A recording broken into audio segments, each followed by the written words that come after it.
Hello and welcome to another video, and today is going to be another story about the local video game store. And today is one of the hardest parts is that sometimes I end up seeing things in a video, and then I know I've said them and I know I've mentioned them before, but I haven't went into detail about them.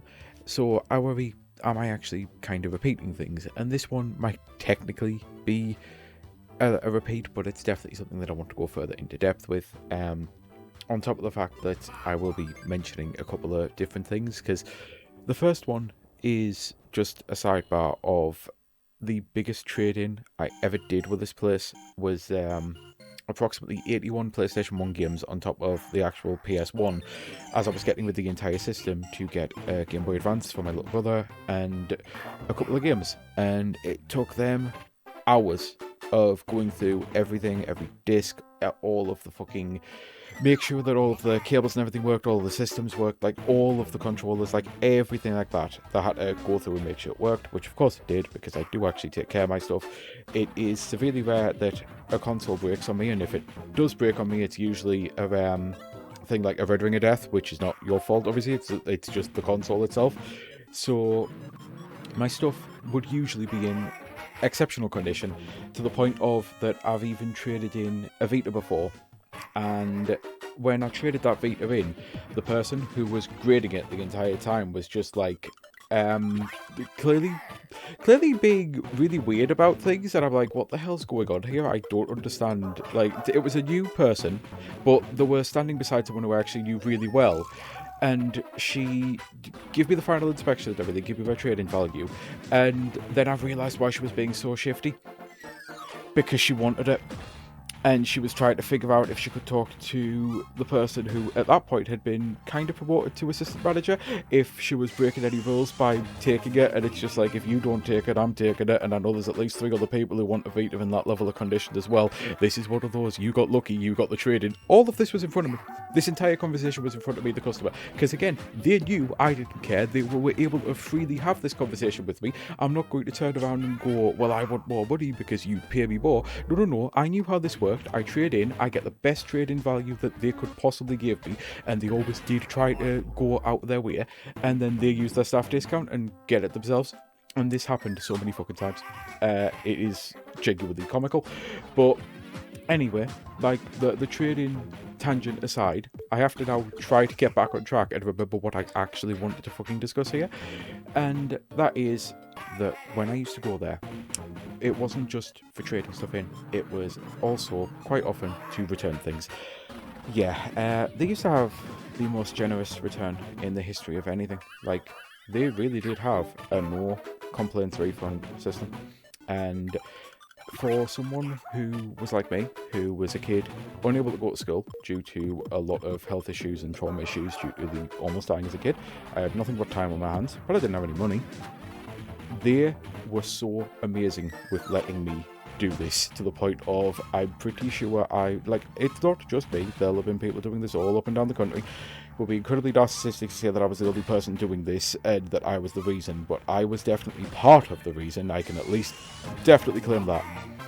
The amount of times I would go into a game store with no money and walk away with a bunch of games, because I'd walk in the first time with money and I'd buy a couple of things, and I'd go home, I'd play them. Sometimes I would beat them literally the same exact day, and then I would go back to game, who had this infinite refund policy of 10 days, guaranteed, we will give you a refund, doesn't matter, no excuses, no complaints, no fuss, no fuss. You can get your money back, or you can take it to something else. So if it was trade-in value, if you'd used credit, you could do that. And yeah, I would just beat so many fucking games. And sometimes I'd find a game that I actually wanted to keep. Sometimes I'd get something that I'd spend so much time on that I'm like, even though I'm about to beat this on the 10-day thing, I know fine well I really like this and I want to go back to it and I want 100% it. So there'd be sometimes like that. And they always knew this. They knew that sometimes eventually I would actually have to either trade new things in or spend money. I was always doing what I could to help their economy. But part of why they were fine with this And part of why I had the courage to be able to do this, when I have so much social anxiety, the entire idea would have originally terrified me.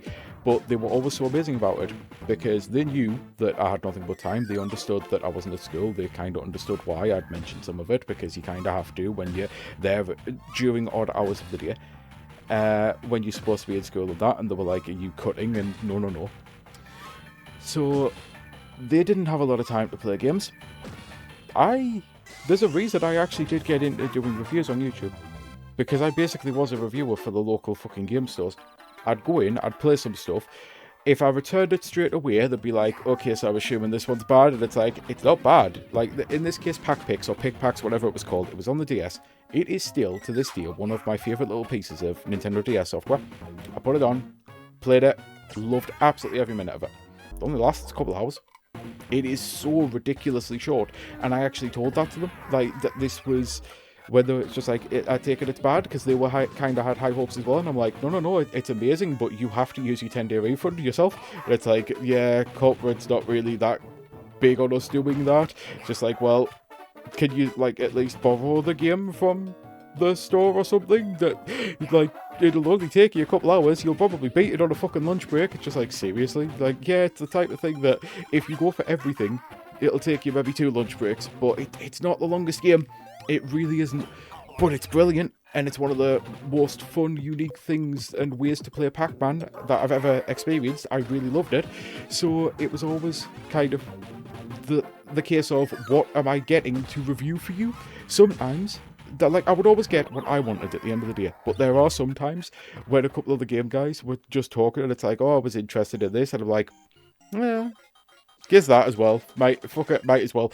And there are some times that I really did steal them on, yeah, you should play this. And obviously, we all had different opinions, but once you learn someone's opinion, then you do get a trusted thing, and it's just like, right, so if you liked this game, you'll like that. And it's like, I actually hated that. So it's like, okay, interesting. If you hated that, then why did you hate it? And then go through the things. It's like, oh, well, actually, you might still like that. Like, it was just...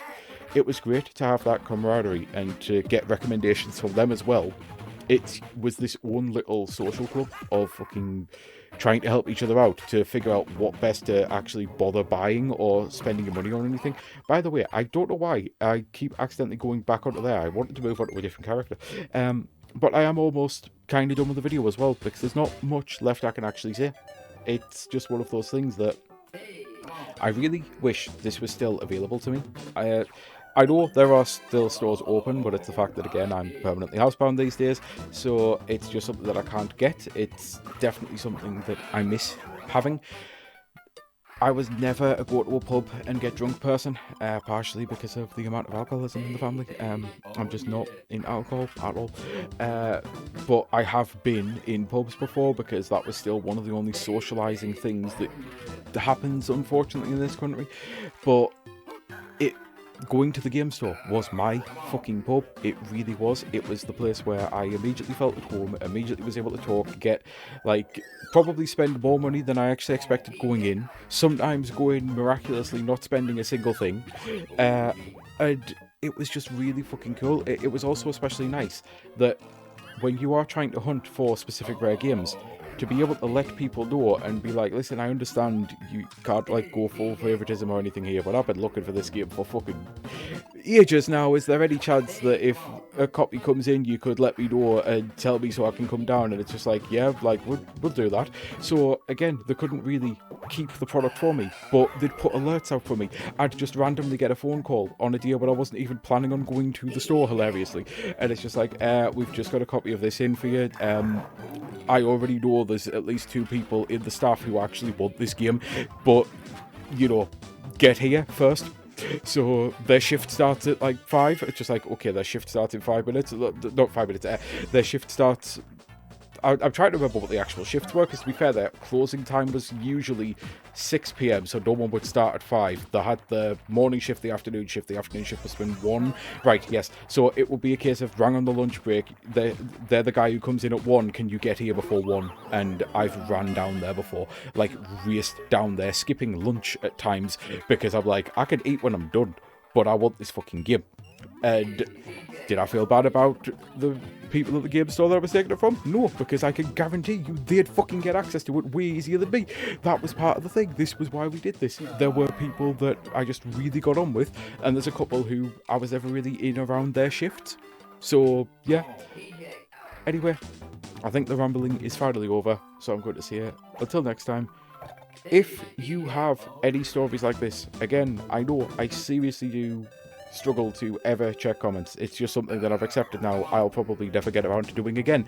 Or maybe it'll just be one day that I'll randomly do it and then it'll not happen again for another year. That also happens with ADHD and a fuck ton of social anxiety and all of the stuff when it's the whole Mercury in retrograde. It's like when all the planets align and everything. It's when all of my mental health issues and disorders and whatever words you want to use, when all of them align in the perfect way, there'll be a day when I might be able to check them.